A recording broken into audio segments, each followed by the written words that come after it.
at Tahoe Regional Planning Agency. This is our first ever virtual tree service and landscaper defensible space workshop.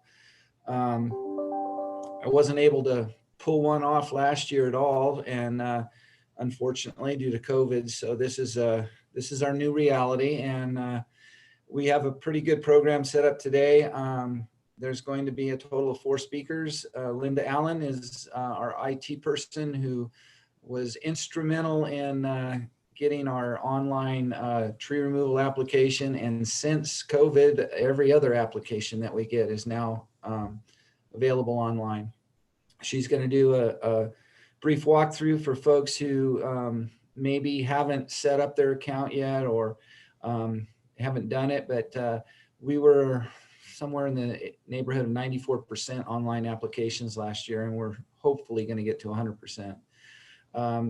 Additionally, from CAL FIRE, Darren McFarland is going to speak on California's 4291 and defensible space assessments and anything that may be new or coming in laws and regulations due to defensible space. Then Kat McIntyre, who is the program manager for the environmental impact or improvement program at TRPA, is going to do a presentation on some code language changes that have passed the governing board and are in place now, and some future things that will be coming along. And then I'll follow up at the end with a brief going over of our rules and regulations and how they apply to tree removal in the basin. So I think Victoria had mentioned, please keep your microphones muted unless you want to ask a question. And is there a hand raising feature on this, Victoria, or how does that work if they want to ask questions? I think the easiest way is if you want to ask a question, you can go ahead and unmute yourself and ask the question. You can also use the reactions at the bottom of the screen or the chat. But Bruce, I'm not sure if you're going to be monitoring the chat or not. Yeah. There's a raised hand, but someone needs to be monitoring that. So I think the easiest way is just to speak. So what we're kind of looking at is each speaker will do about a 20-minute presentation, more or less, and then allow a few minutes for questions at the end. So without any further ado, I'm going to start with Linda, and we'll go from there. Thank you. Hi, I'm Linda Allen. I'm the, as Bruce said, IT person, and I'm the Acela program manager. Like he said, I have made everything go online, and tree permits have been the first things that we got going online, and it's been a really big success, and we hope to get it at 100% this year of online applications. So basically what I'm going to do is I'm going to share my screen so that we can do a walkthrough of how to apply online. So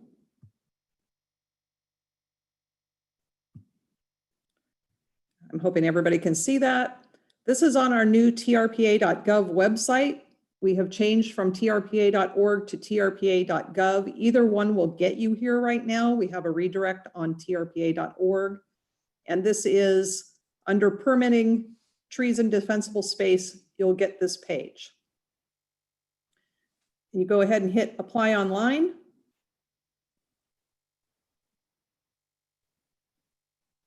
And it redirects you to our citizen access website.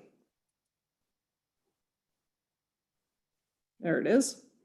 So this is the login page. So you build an account and you log in just like anywhere else.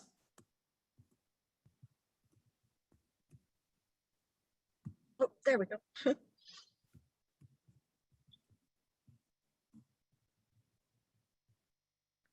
So now we're on to a page. This is my page. This is the user that is logged in's page.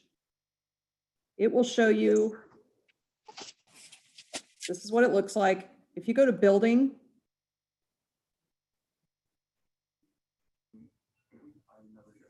and I'm sorry, I apologize for it running so slow today. These are all the applications I personally have built, so you can resume applications if you started one and jumped out and want to come back to it. Or if you want to go to anything specifically you built, these are all the projects you have built in the system. Down here is the general search. This is where you can search for other projects in the system to see if they've had permits or other information you might be looking for your tree removal permit. So if you want to build something, you're under building, you have that highlighted, and you hit create application. And this is the general disclaimer that you'd have at any other agency where you agree to terms and that we won't sell your information and things like that. So you check the box and you continue. And here's all the types of applications that we have online. So I'm going to hit tree removal permit. You're going to hit the little radio button right next to it. Somebody have a question? Okay. And then you hit continue application. So this is the beginning of the tree removal permit. You have two ways of looking things up: street address or parcel number. Some people have problems with the parcel numbers because they'll try to add those extra 3 numbers at the end. I would suggest going by street if you have any questions on the parcel number. And on street, you'll put, I'm going to use the office address, which is 128 Market. And as you notice, I'm not putting in street type, I'm not putting in city, I'm not putting in state. We want the basic information to be able to pull this up, because you may not know how someone put boulevard in. You may not know that they spelled out South Lake Tahoe instead of SO Lake Tahoe or something like that. So we suggest that you do it this way because you're going to have better results trying to search this way. So I'm going to hit search. And what happens is if it finds the information that you're looking for, it auto populates everything for you. So I hit search, and there it is. It filled out everything. So like I would have said it was State Line, Nevada, but our system has it as Kingsbury. So that would have made it where you wouldn't have been able to find this had you put State Line in that section. And then down here, our parcel number, it automatically fills out Tahoe Regional Planning Agency and our address. So now I'm just going to continue the application because everything is correct. If something was incorrect, I can go in and change this information, but we're trying to make it easy and quick for everyone, for the owners. So as long as the owner information is in the system, it will come up correctly. It will populate everything you need and you won't have to type anything here. So we're going to continue the application. And as you can see, at any point down here, you always have a save and resume later. So if for some reason you don't want to finish this application or got a phone call or forgot the information you wanted to attach or something, you can always come back and resume your application. So we're going to continue.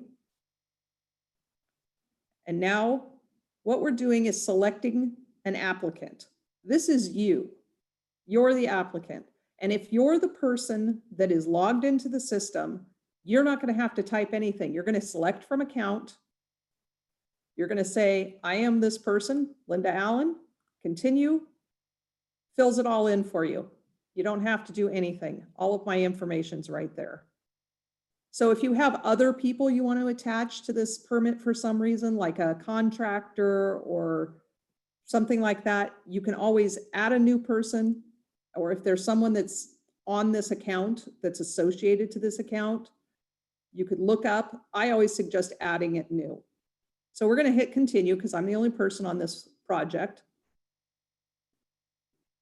So now you have your general information that you need to fill out.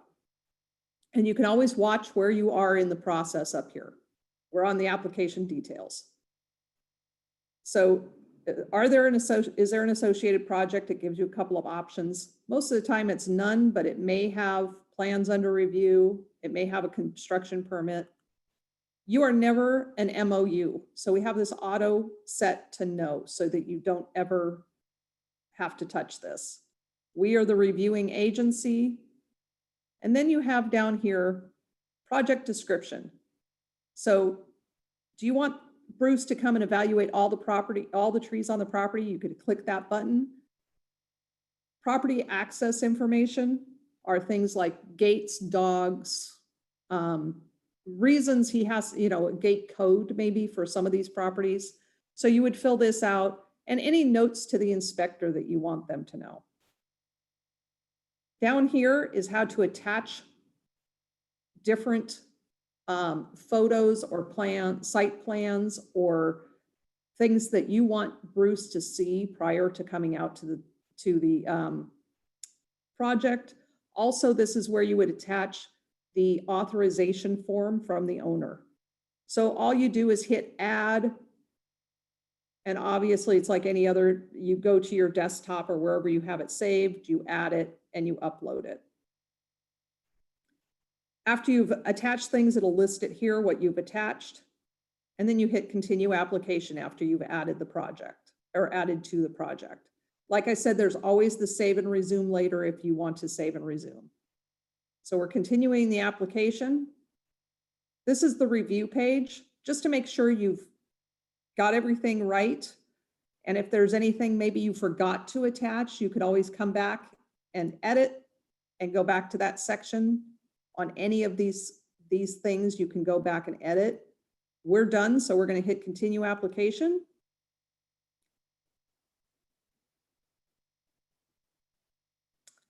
And this is where it says, okay, you're going to now have to pay $73 because that's how much it is for this application. You're going to hit continue application. And from here, one thing that we're making sure that we're showing people, do not click the submit button more than once. You will be overcharged. You will be double charged for things if you continually hit the submit button. Be patient.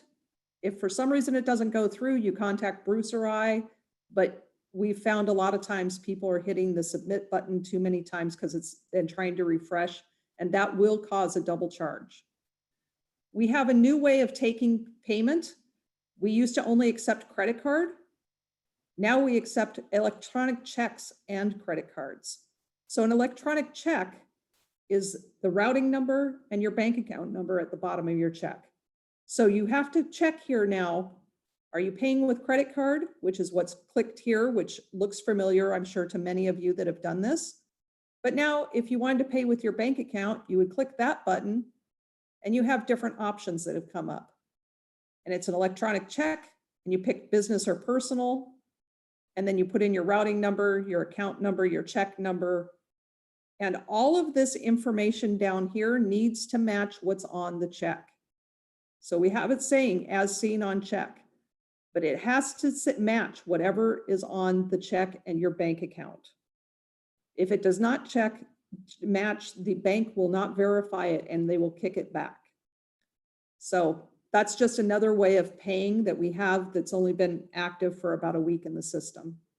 And I'm going to stop there because I do not want to go through and pay this project, obviously. So any questions from anyone? It's a pretty simple process. And many of you I know have done this before.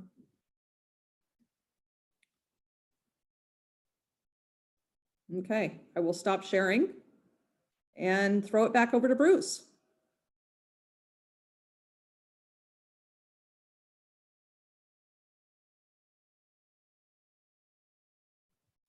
Bruce, you're on mute.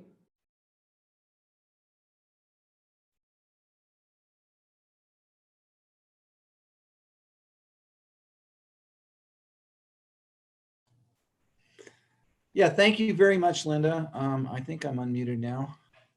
Yeah. Yeah, you are. So yeah, one thing Linda had mentioned earlier to me when we were offline was that on the website just was recently changed to trpa.gov, and they neglected to get the recent fee change on there. So if you happen to go to the website and you see that it says $71, it is actually $73, and that was just an annual fee change that just went in at the end of January. Does anybody have any questions on the online application? I know it's been going for a couple of years now, more than that, probably 4 or 5 years, but it started kind of slowly. We had a little bit of resistance from some folks not wanting to get involved in it. And then once I convinced everybody how much it helped me to more efficiently do my job, like I said, we're at 94% now, and we would really like to get to 100%. It saves me so much time. We don't have to involve other office staff, and it is really a beneficial program. And it was so good that we were already set up to do that and had the model in place, that when this whole COVID business hit last year, for our entire office, the whole current planning, everybody went online and started working from home. So, I really encourage everyone, if you have clients that are having difficulties getting it, if you can kind of get into it yourself a little bit and figure out how it works. I know most of the tree services are using it and doing it for their clients. I strongly encourage you, if you can at all do it, to get in there and do it. So if Can I there mention aren't, something? yeah, It sure. also gets Bruce out in a quicker amount of time onto the project. If you do this online, he has a turnaround time usually of less than 24 hours. Whereas when you do a mail-in project or drop it off, it usually takes up to 2 weeks before it even hits Bruce's desk. So that's a really good point that I'd like to. Okay. Is there any other questions? All right. Well, then I think we'll go ahead and move on to Darren McFarland from CAL FIRE. Is going to give us a overview of the California defensible space regulations and what is involved in defensible space. It's a big topic, not only here in the basin, but in both California and Nevada. And in the basin, we have what's called the Tahoe Fire and Fuels Team. And it's a partnership of not just regulatory agencies, but all the fire agencies, land managers, everybody. And we try to be really consistent around the basin on what constitutes defensible space. And so that's why I asked Darren to speak on the California rules, because they're a little more clearly codified in California than they are in Nevada. But in the basin, we pretty much try to model it after the California rules. So moving on, Darren, you got the floor. Okay, good morning, Darren McFarland, CAL FIRE. I'm a fire captain with the Amador El Dorado unit. I'm going to also share my screen and go over a few things. Let me see if I can figure this out. I'm in charge of the Defensible Space program for the unit. We do inspections in 5 counties, Amador, El Dorado, Sacramento, San Joaquin, and Alpine counties. So we cover a large area, but we do have a big presence in the Tahoe Basin. Let me get this. Can everybody see this now that it's full screen? Okay. Yep. Okay, good. So in this year, this is one of our proposed areas to do defensible space inspections, just for your planning purposes. We'll be going to North Upper Truckee Road area and this neighborhood off Pioneer Trail and Highway 50. In 2020, this is where we inspected last year in the South Lake Tahoe area. In our whole unit, in all 5 counties, we did a total of 6,830 inspections. And just in the Tahoe Basin, we did 1,900 inspections last year. And then this is just kind of a map of between 2016 and 2020, everywhere that in the South Lake Tahoe area that we've inspected. This is one of the handouts that we give out on each inspection, just for the homeowner's education. It's pretty general, but it gives them the idea of the 30-foot, lean, clean, and green zone, and then zone 2 out to 100 feet or to your property line. CAL FIRE does not enforce anything beyond the owner's property line, but El Dorado County has their new ordinance that can make, it's called the Good Neighbor Ordinance, where it can go past the owner's property line. And I'll get more in depth into each of these zones in a second. This is the actual form, our LE 100A form, that is part of the inspection. So zone 1 is the within 30 feet of the structure. So remove all branches within 10 feet of any chimney or stovepipe. B is remove leaves, needles, or other vegetation on roofs, gutters, decks, porches. C, remove all dead and dying trees, branches, and shrubs. I'm not going to read all of it. I don't want to bore you with this, but and then you get, let me see if there's any the common ones. Relocate wood piles out of zone 1 is kind of a biggie, unless it's covered with a fire resistant material like a blanket of some sort. And getting into zone 2, cutting annual grasses to minimum of 4 inches. And then now we're getting into the trees, separating the continuous tree canopy. And then if there are exposed wood piles, have 10 feet of clearance around the wood pile. Let me skip down to other requirements. The other big one is outbuildings or propane tanks. Basically, you treat them just like a wood pile. You need 10 feet of clearance to bare mineral soil around those. And down the text near the bottom of the form, it just says, 4291 is state law. So people need to do this. And then Public Resource Code 4119 basically authorizes and mandates that that CAL FIRE do these inspections.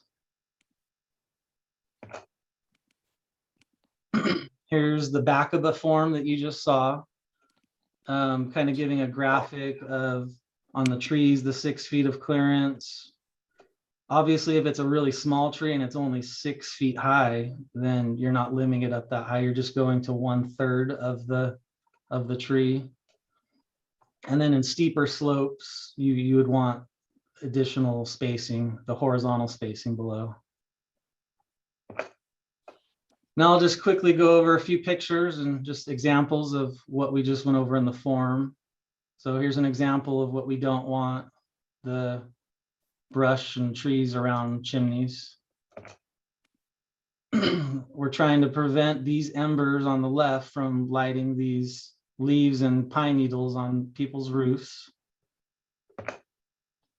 This is probably more applicable to what we're discussing today, is the tree removal. These are dead or dying trees near the structure, and those are going to have to be removed. An example of some tall grass right up to the structure.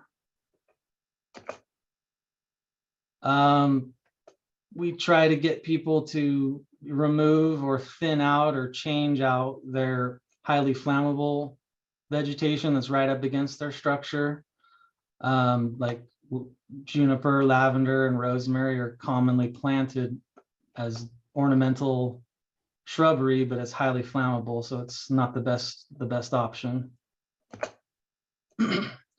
Another common problem is, I'm sure it's very common in the Tahoe area, is the wood, stacked wood, under decks or in decks.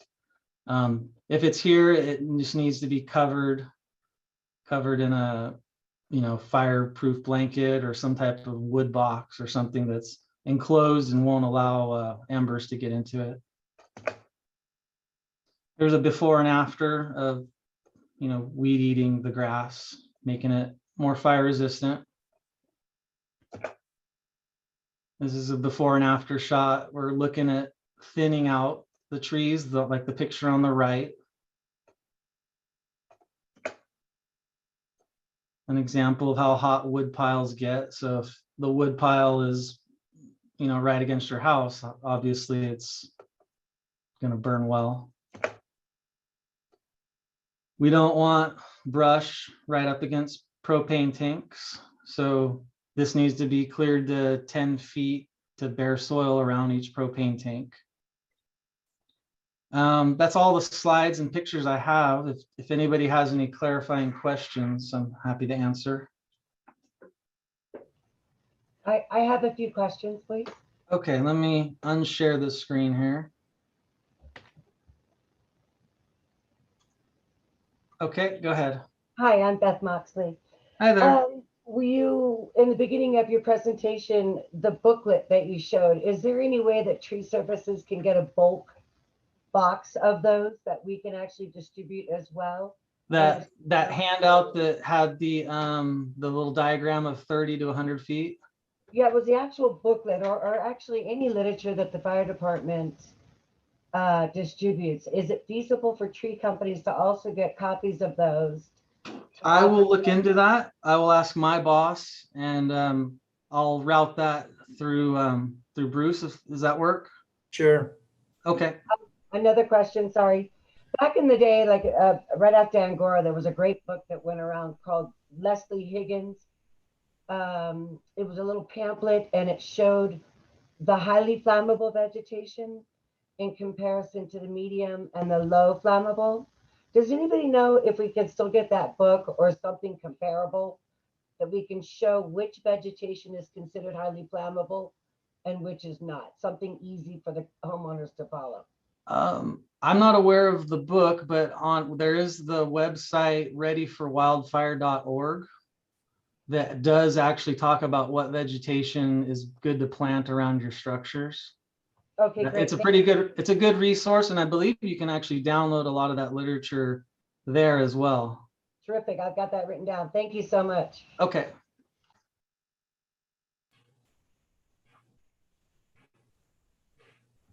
Josh, are you trying to? You need to unmute.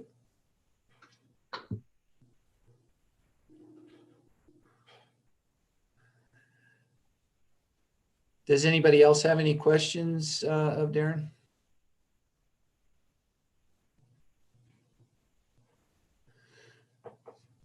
Yeah, I think one of the things that is really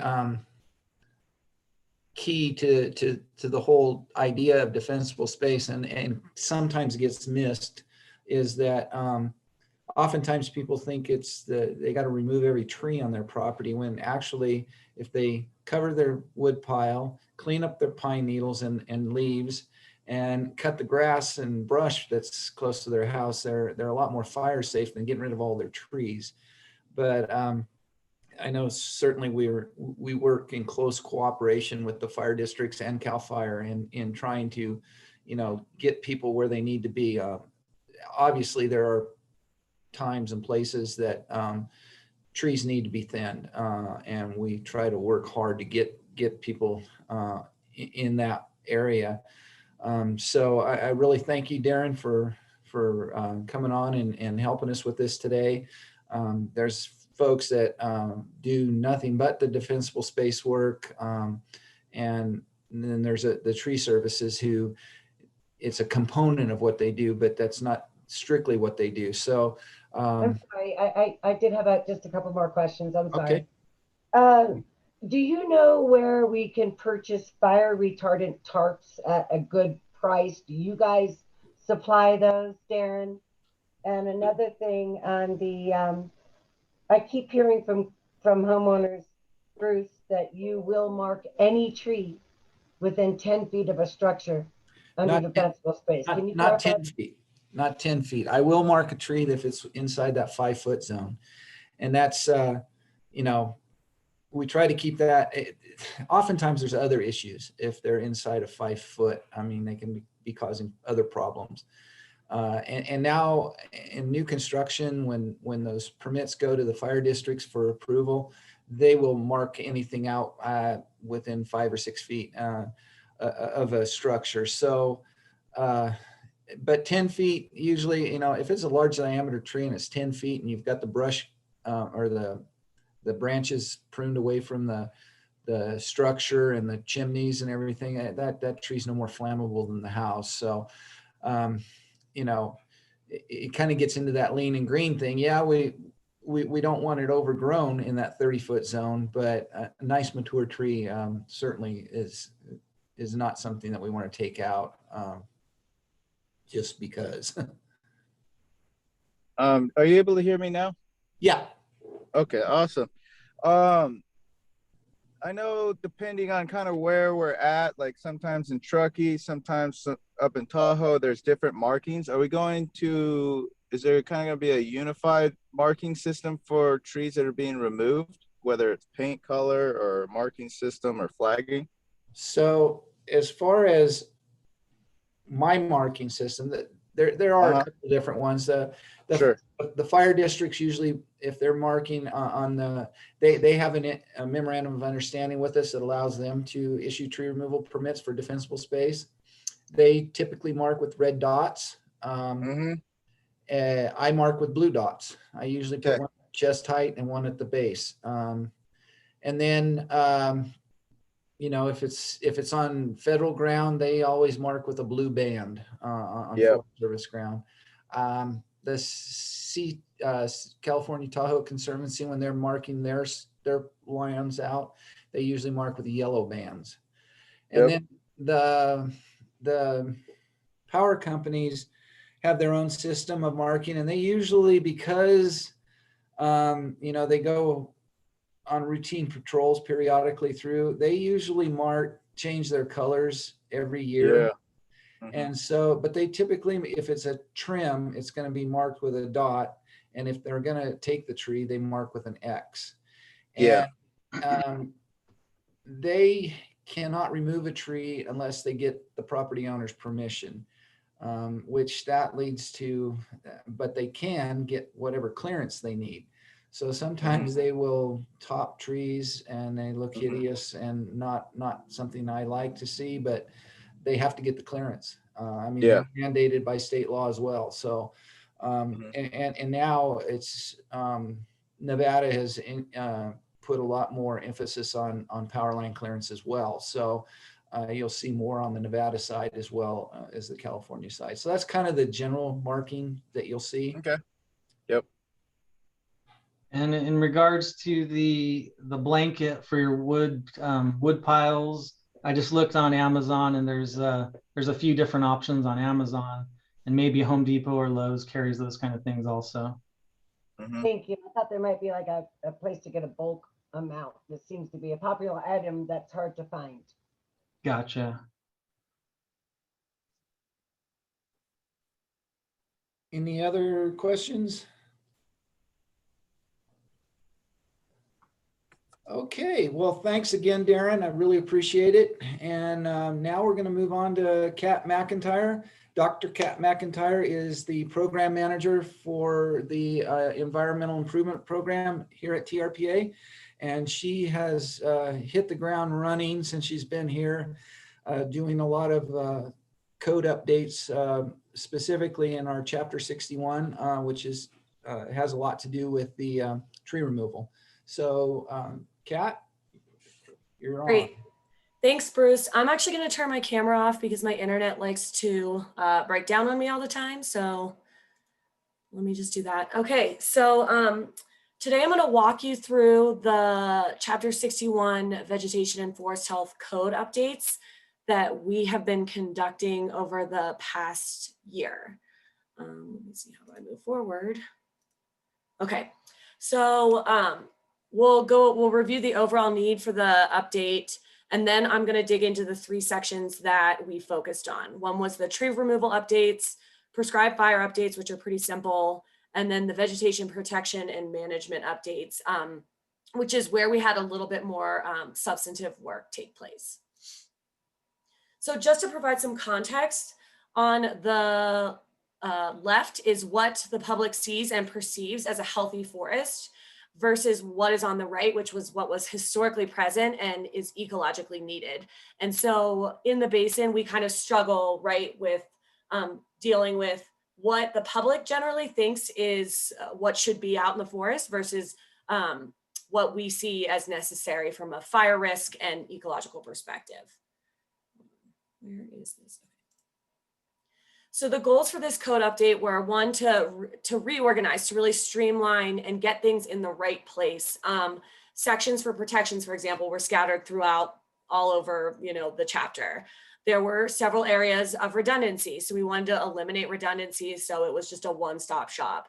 And then lastly, we tried to work collaboratively with partners in the basin to make sure that this code wasn't getting in the way of any work that needed to get done to ultimately increase forest resilience.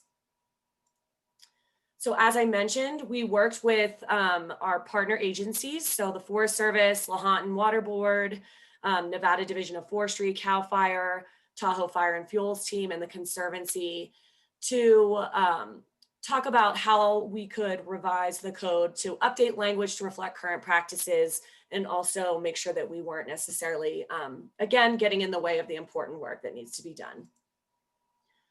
So in terms of chapter 61.1, which is the tree removal section, as you know, tree removal is important to increase diverse habitat, decrease tree density, ultimately increase structural heterogeneity, which allows for the reintroduction of prescribed fire post-treatment and protects homes, infrastructure, and ultimately provides for safety for firefighters in the case of an emergency.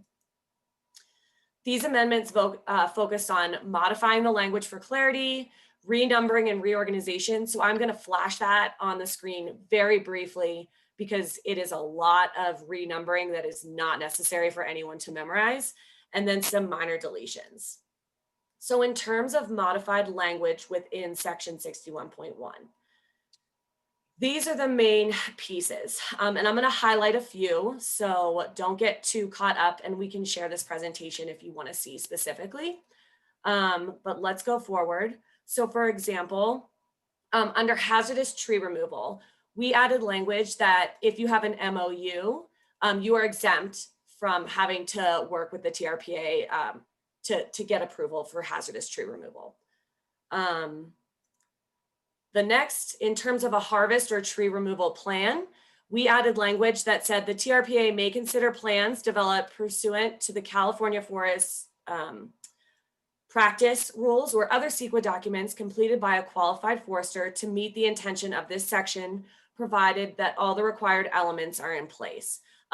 So this is just allowing for more, for additional types of documentation to get a harvest or tree removal plan approved by TRPA. And then in terms of tree removal on public parcels, all of the language that you see in red was deleted, and instead it was replaced with the review process for substantial tree removal for public parcels administered by public land management agencies may be determined according to memorandums of understanding between the partner agency and the TRPA. For agencies without an MOU with the TRPA, the process shall be the same as for private parcels listed above. Yeah, Travis, come on up. So in terms of renumbered sections, this was one section where we really were trying to move things around as much as possible. And like I said, don't worry about memorizing these. It just is essentially showing that those sections still remain. They just were probably renumbered and moved for organizational clarity. And then in terms of deleted sections and added new subsections. So 61.1.6.h was a restocking requirement. This was removed. The agency felt that this didn't, the regulation that was in place didn't actually regulate any activity, and that it did not provide for projects that meant to create that clumpy, gappy structure we like to see on the landscape. In terms of what has been added, now there are sections that include ecosystem management goals and EIP projects, whereas before it was just ecosystem management goals, and also tree removal for public utility right-of-ways, which has become extremely important with the Liberty and NV Energy resilience corridors that are going into place. So in terms of chapter 61.2, this is the section on prescribed burning. Again, just covering the benefits that we all know about prescribed fire. It's a key ecological process that for the past several decades has been completely suppressed, if not removed. Prescribed fire, helps reduce fuels and ultimately reduce the wildfire risk, and in fact can reduce smoke impacts. We know that a prescribed burn allows us to control when smoke is released, and often releases less smoke than if there was a catastrophic wildfire. In terms of amendments to this section, these were ultimately removed. These pieces were ultimately removed due to redundancy. So there was a section, a small section on limitations. This had already been stated somewhere. So we felt that it wasn't important to have it to be restated right below. And lastly, there's a section on providing additional information. Oh, I deleted it, never mind. There's a section on providing additional information. We felt that we didn't need to say that because the TRPA at any point in time can request additional materials without having to say that in our code. And so again, these are pretty minor, but from a user-friendly perspective, we felt it was important to just make sure that if someone picked up the code, it was as streamlined as possible. Okay, so our last section, and this is the one that had the most substantive changes, is section 61.3, vegetation protection and management. So this section includes protections for old growth, SEZs, wildlife habitat and sensitive plant species, and historical resource protection. In terms of historic and cultural resource protection, this was really minor edits for streamlining and clarifying language. So let's go to the next slide and you can see. So we changed the title to reflect cultural resource protection as well as historical resource protection. We felt that there were some redundant references related that needed to be deleted for clarity and streamlining, and that there was a subparagraph again that needed to be deleted because it was redundant. So we'll see those. So in this section, which is now 61.3.8, you will see that we have deleted this subsection that said if there is a discovery of a historic resource during vegetation management activities, all work shall cease in the vicinity of the discovery until significance is determined. Work may resume upon approval of a resource protection plan. That is covered somewhere else in the code, I believe. What chapter is that? I think it's chapter either 63 or 65 or 60, never mind, it's 67. So that is covered somewhere else already. And so we did not feel that it was necessary to have that here because it's already covered somewhere else. We also went through and standardized various references throughout 61.3. So if you looked at the old code, subsections used a variety of language to refer to old growth tree removal. So you would see, it would say cut, some would say felled, treated, or removed. We felt that it was just important to standardize throughout every subsection when talking about any type of reason for old growth tree removal, that it is felled, treated, or removed. Additionally, in terms of removal of old growth for ecosystem management goals, the old code said that it needed to be approved by a qualified interdisciplinary team. We changed that to a qualified forester. A qualified forester is the person that is out on the ground. We are not bringing together a qualified interdisciplinary team every time we want to do old growth removal for ecosystem management goals. It should be the person that is out on the ground making those decisions that would ultimately give the final approval. Oh, where'd that go? Hold on.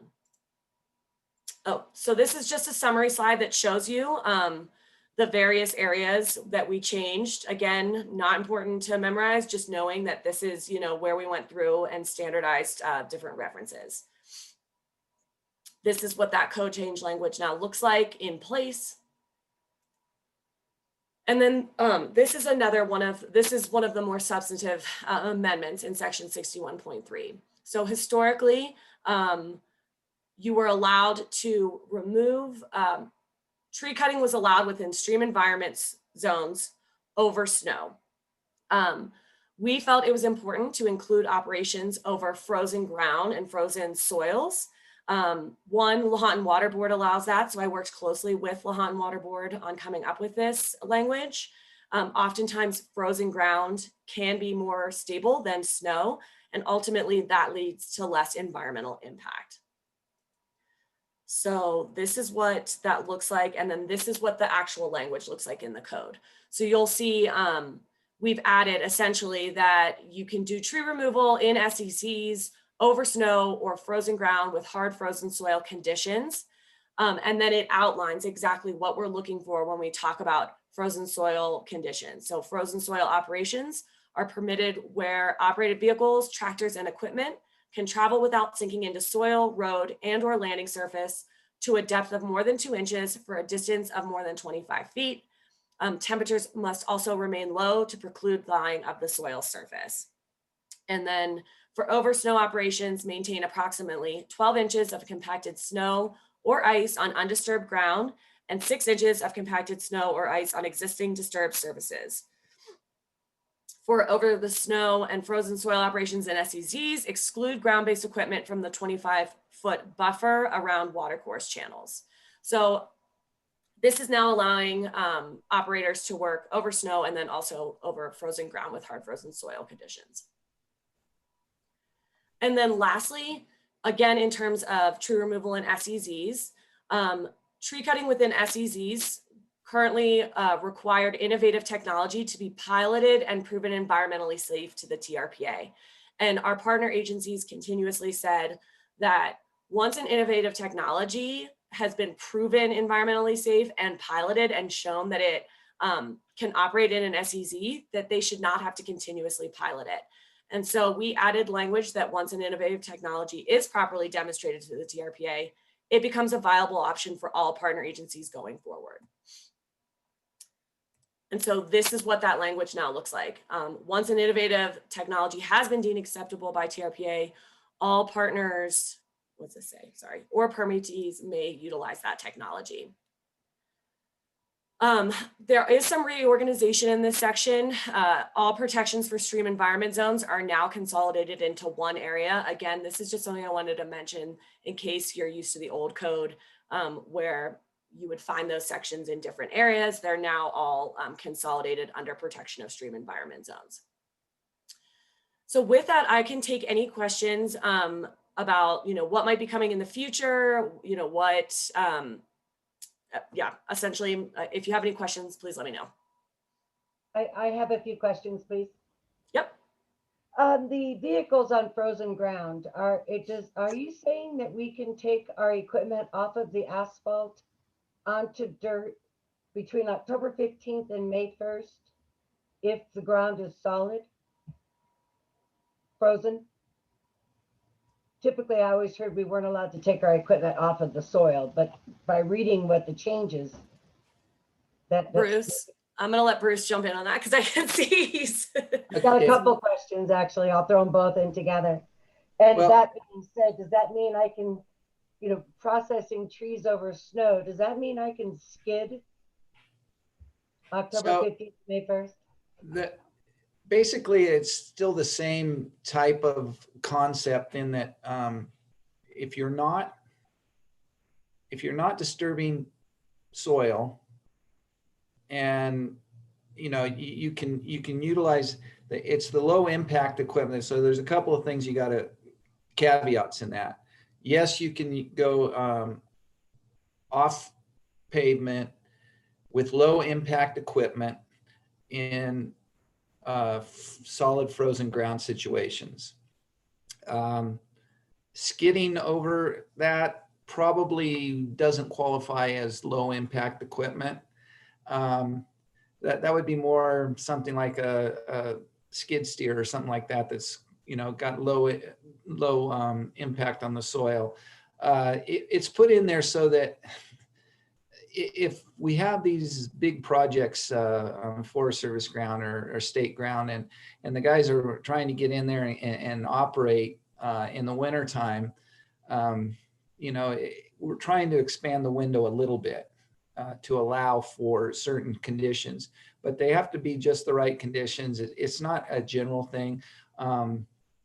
But most of the time, like you guys that are cutting trees in people's private property, houses and stuff, you're using a crane more than half the time, probably. Those are low impact situations. So I don't know if that clarifies everything for you, Beth, but that's kind of the way it sort of works.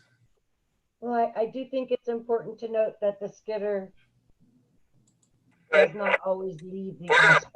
So the skidder can remain on the road and we can skid the logs out. Yeah, if you can do it without that soil disturbance, then Okay, you're okay. perfect. Yeah. Thank you. That's what I. Any other questions for Kat?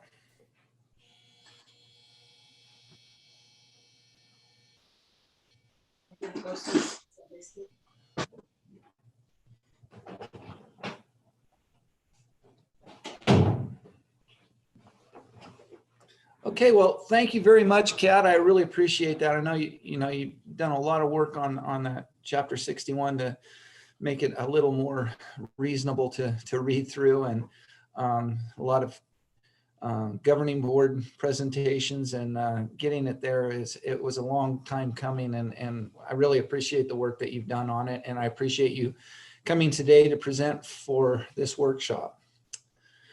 So now I am going to attempt to share my screen.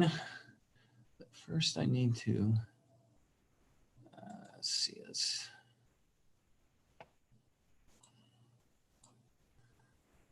Okay.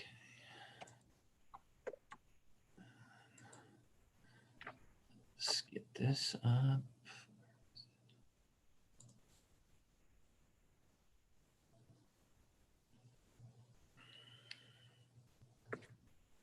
Slideshow from the beginning.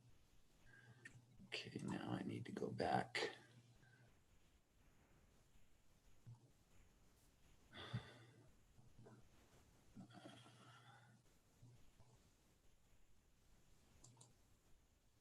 Oops.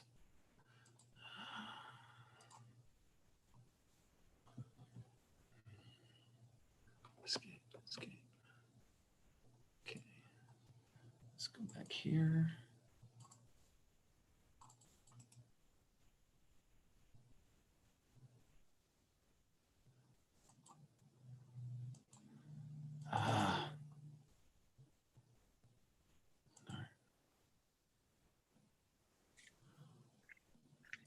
That's not where I wanted to be.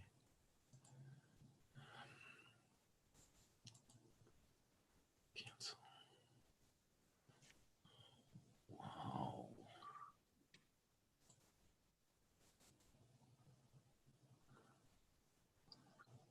Oh, I lost it. Where am I?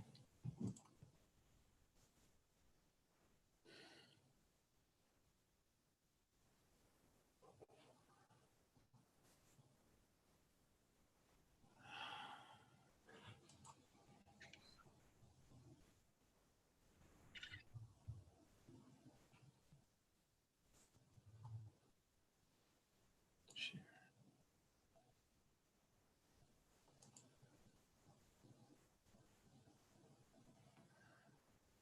Oh, I don't know what I'm doing here. Can any of you see my screen? No. No? No. Okay, where am I here? That's not it. Oh, sorry, I'm being technically challenged here. Okay.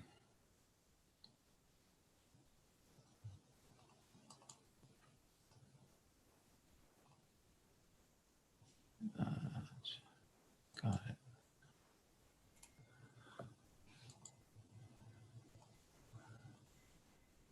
Show. I don't know what's going on here. I've lost the meeting altogether. I'm going to go out and then come back in. Okay. I'll hum some elevator music while you're doing that. All Sorry. good. Take your time.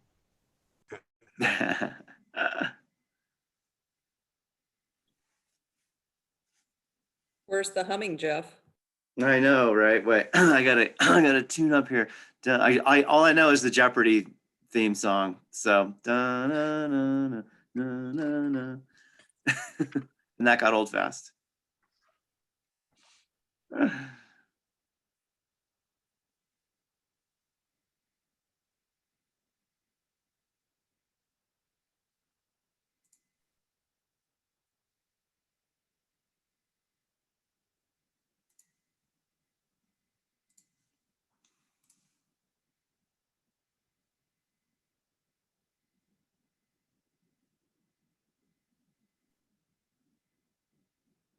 All right, Bruce, you're still muted. Now, share my screen.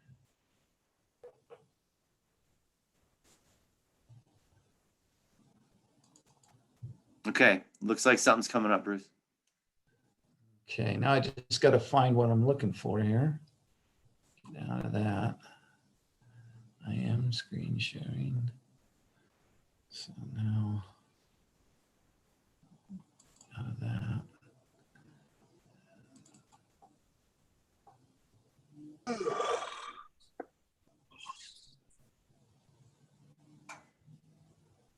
Slideshow from beginning.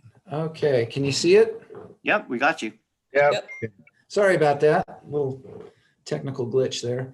Okay, so I am Bruce Barr, the forester at TRPA. Thank you all for coming.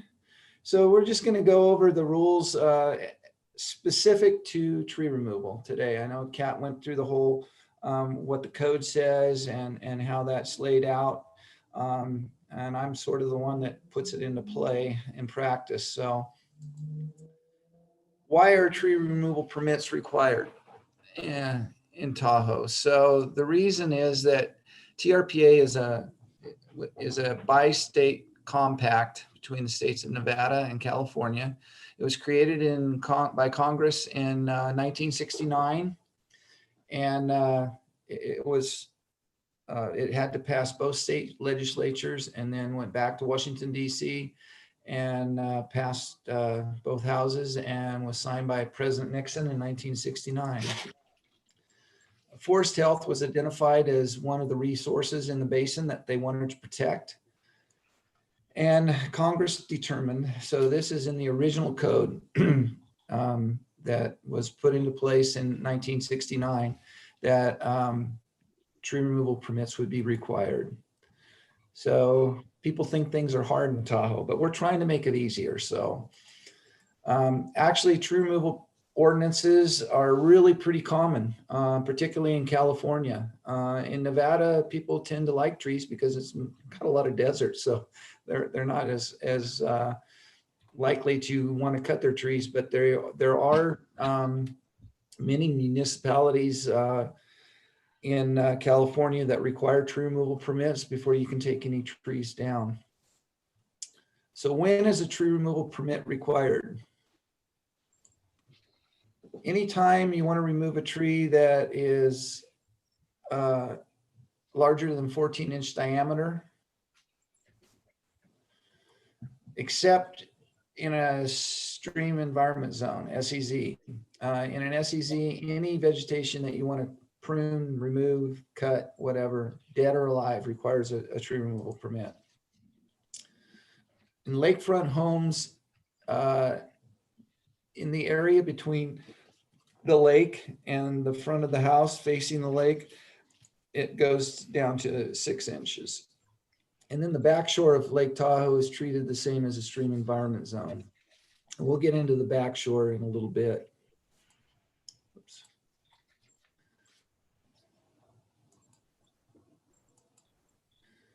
So, oops. Getting ahead of myself here.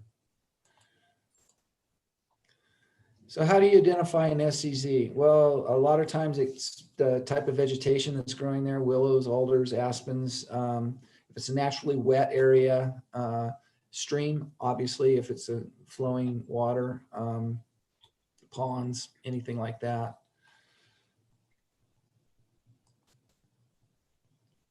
So this is kind of what I was talking about. Trees that are greater than 6 inches between a house and the lake require a permit. So on that front side of the house only, when you get back from that plane that between the lake and the house, it reverts back to the 14 inches. Then the back shore is defined as the area between the lake and wave run-up plus 10 feet, or an area of instability plus 10 feet. And I always use Ganawabi Road up there as my example, because you get out there and it just drops off the face of the earth. Those are areas of instability that, so you get back from there 10 feet back.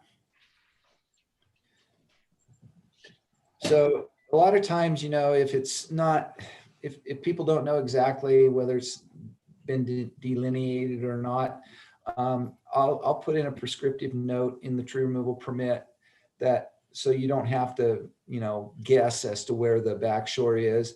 And I usually, you know, allow, you know, brush removal or whatever to get that defensible space, that mosaic where we typically try to get those clumps of brush spaced out to a distance equal to twice the height. So if you got 3 foot high clump of brush, you want 6 feet between it and the next clump of brush.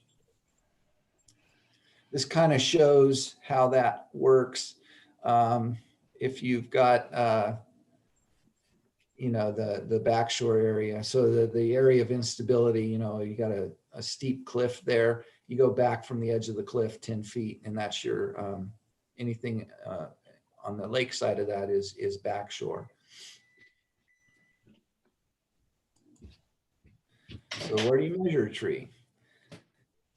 You measure it, it's called DBH, diameter at breast height, or 4.5 feet off the ground on the uphill side. So you can see the little stick man here, he's standing uphill and measuring that at 4.5 feet from that point.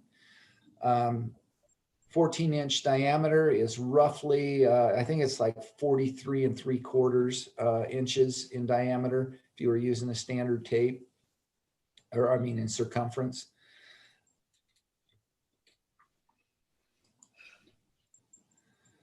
So in our code, you do not require a permit for dead trees.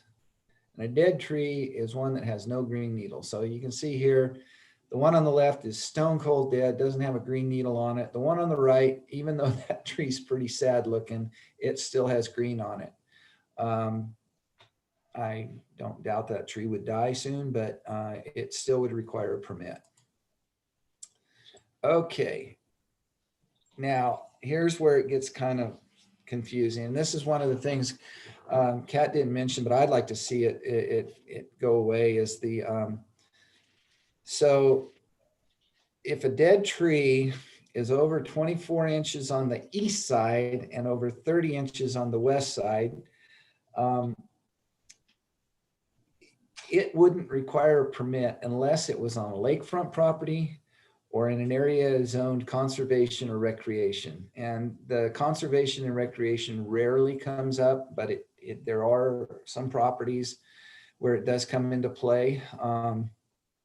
And the 24-inch and 30-inch, I didn't mention the 30-inch here, I should have, but we're trying to get that to be the same all across the basin. That is a legacy from an old Forest Service plan from, I don't know, 30 years ago, forest plan that somebody decided that there was a distinct and decided difference in the two sides. And though there are differences in the climate on the east side and west side, it's not a significant difference. So we're trying to change that so it's 30 inches around the basin. But basically, lakefront properties is where it's most likely to come into play. So if you got a big diameter tree on a lakefront property, it will require a permit.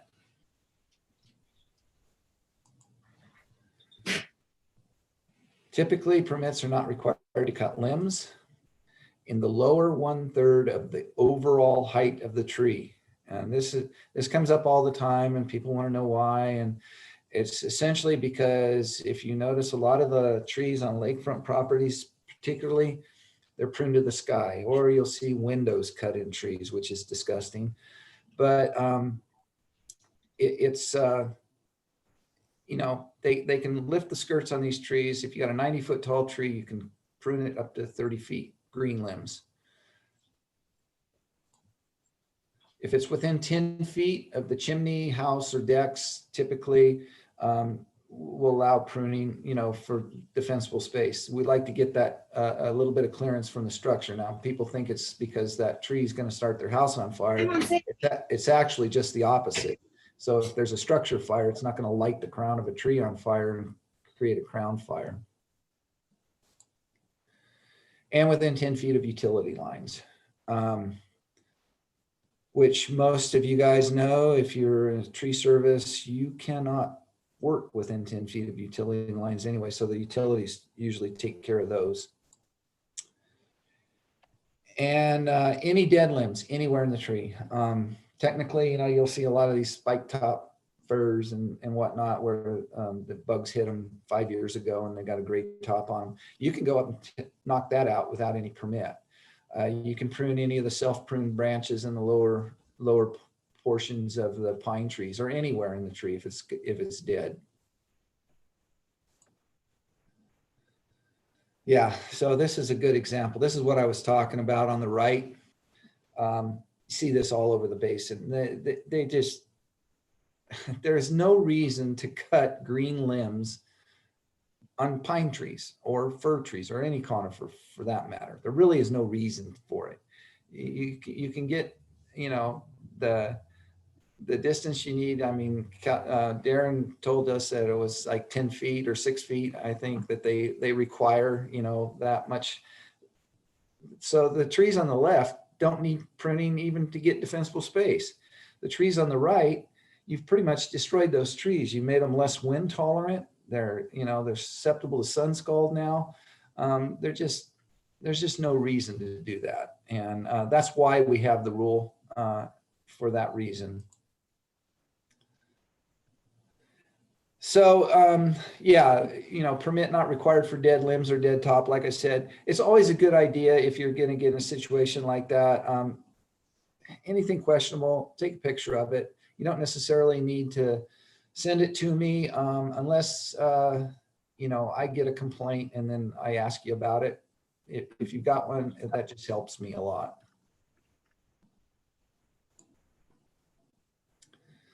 So hazards to life and property. You know, if you've got an extreme lean on a tree that looks like it's in decline, that's pretty high risk tree. These trees with codominant stems, conifers do not like to grow that way and they tend to really start having problems. So plus that one looks like it's within 5 feet of the structure. That one's got all kinds of issues. Beetles, you know, for insects and disease. Yeah, I like that one on the far right, that Western gall rust. That was a trophy. I hadn't seen one quite that bad before.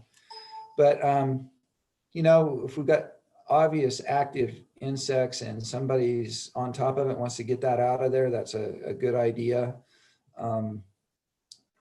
Extreme dwarf mistletoe makes a tree look like it's, you know, in decline. Those are reasons that I can mark trees. And then thinning for forest health. You know, I think this looks a little bit like the pictures Kat was showing earlier. And I'll use this quite a bit. I mean, not just on, you know, a lot of these properties, they haven't touched trees in 25, 30 years and they need some serious thinning. Defensible space, you know, removing ladder fuel trees, the small trees first. A lot of times those don't need any permits. And fire districts can issue tree removal permits for trees for defensible space. So a lot of times when people are just concerned with defensible space, I'll send them to the fire districts and tell them to have them come out and do the defensible space assessment. I don't do defensible space assessments. I can mark trees for defensible space, but I don't do the full assessment like CAL FIRE and the fire districts do. So not reasons for removing a tree: view enhancement, boat or car parking, dropping cones or sap. Owner doesn't like it, wants to plant something else, more sunlight, or an irrational fear of trees. And you would be surprised at how many times these come up. Now, it doesn't mean that if somebody puts in an application, they say they want the tree gone because it's dropping cones on their deck, that I won't go look at the tree. I can oftentimes find a reason that does fit the justification for removing it, but it's never for dropping cones. It's never because they want to park their boat or their car there, or because they want a better view of the lake. These are all reasons that I won't mark a tree, But like I said, I do try and work with people to find a legitimate reason to remove a tree. So how do you apply for it?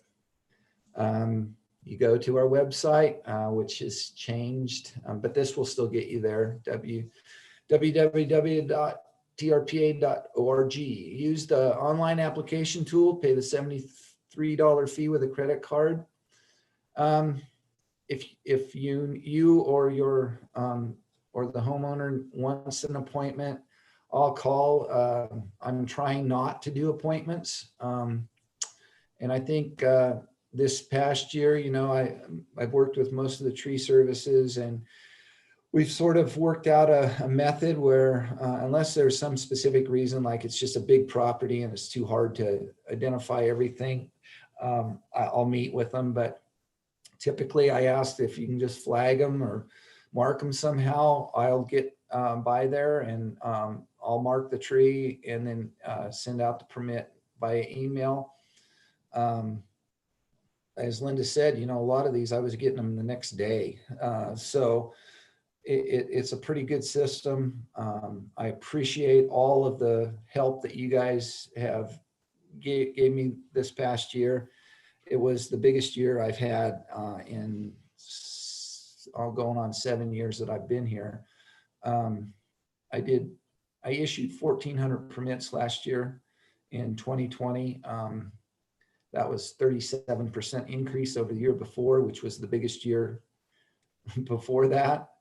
In the first 5 years that I was here, 4 years I was here, I averaged 725 to 750 permits a year. In 2019, it went to 1,000, just over 1,000, and this past year was 1,400. So you can see it's really expanded a lot.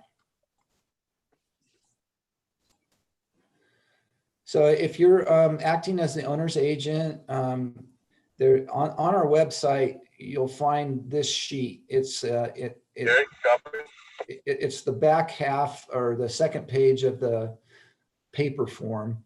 And I encourage you just to get a bunch of these printed off. And then when if you're going to do for the client, just have them sign it and you can attach it. As Linda showed you, just to scan this in and attach it. And then the permit is good for 3 years. It needs to be signed by the owner or the agent, either one, and should be on site during work. And then follow all the standard conditions. Soil must be dry. Before I schedule a site visit, you must have the signed application and the fee be paid. And in summer, flexibility is required. And like I said, it worked really well this past year. Everybody helped me a lot by, you know, having the trees that they wanted considered flagged. And it made things go so smooth. I really appreciated that.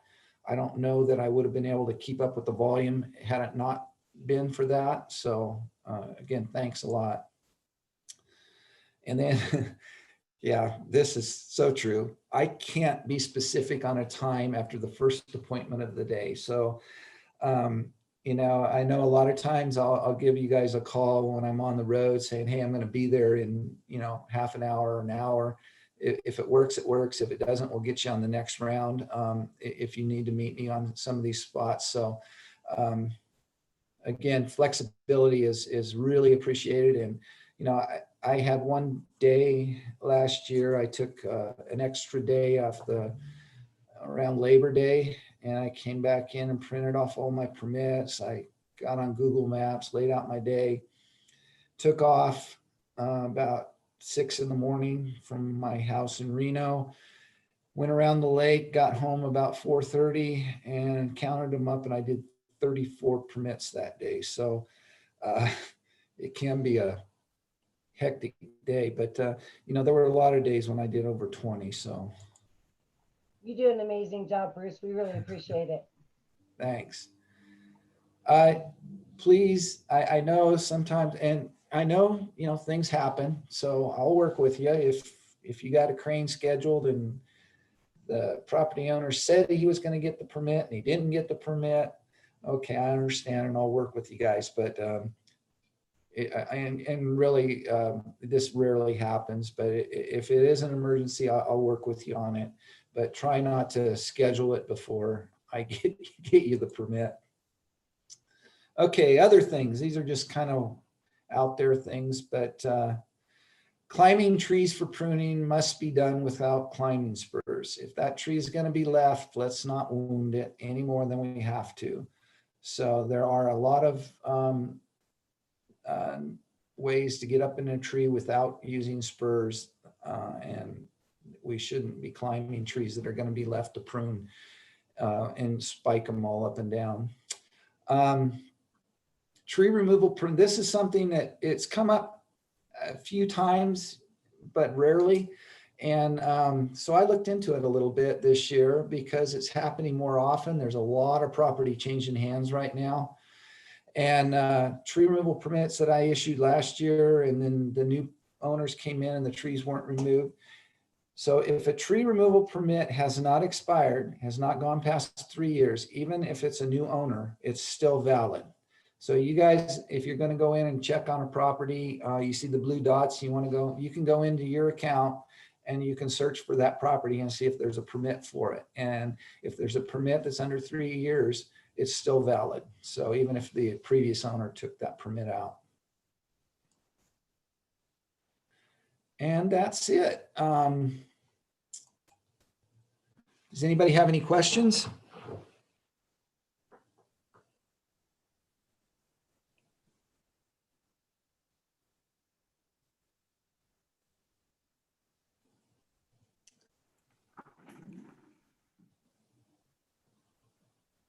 No questions?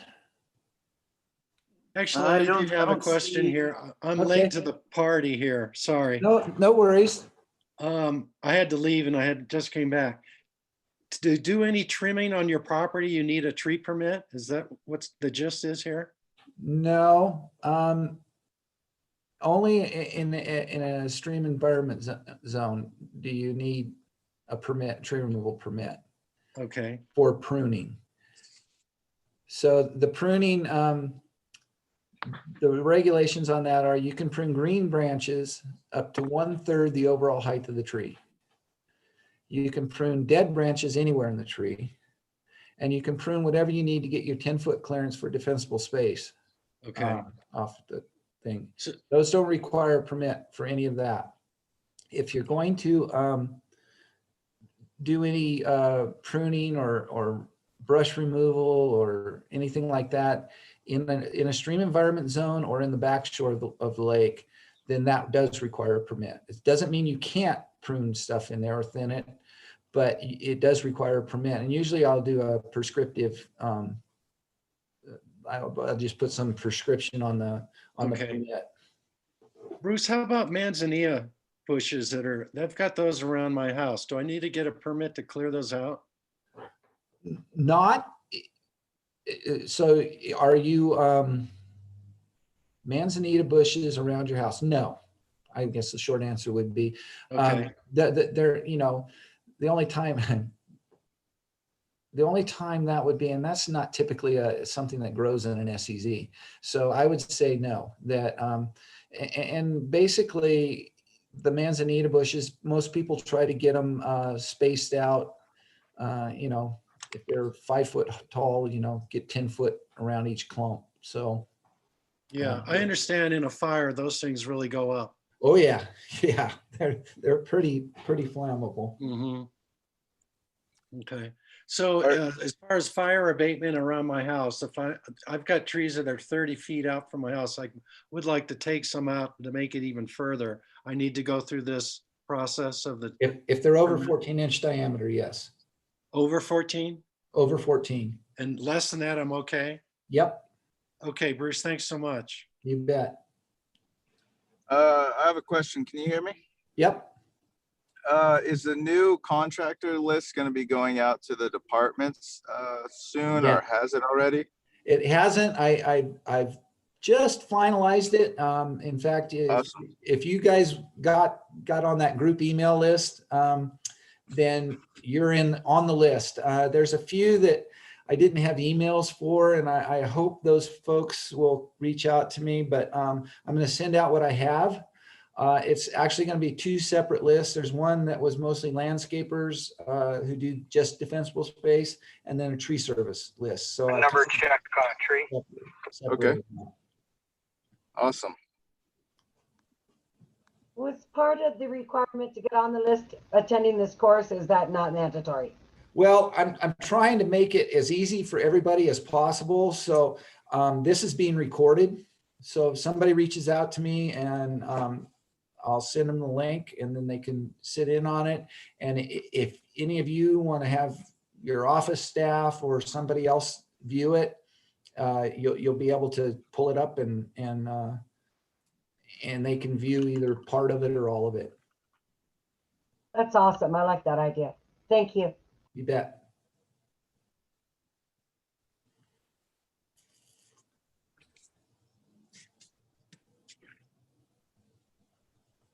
Any more questions? Well, I want to thank you all for attending. I hope that you got some helpful, useful information out of it. Again, stay safe out there, and we'll see you next year. And thank you. Thank you. Thanks, Bruce. Thank you, Darren, Linda, Kat. Really good job today. Thanks everybody for showing up. Thank you. Yeah, I want to Thank you. thank Linda, Kat, and Darren as well. I really appreciate them helping me out with this. It went good. And Jeff, I appreciate your taking over for Victoria, and I'll thank her again when I see her. All right. All Have a good right. one, guys. Thank you. Bye. Thanks.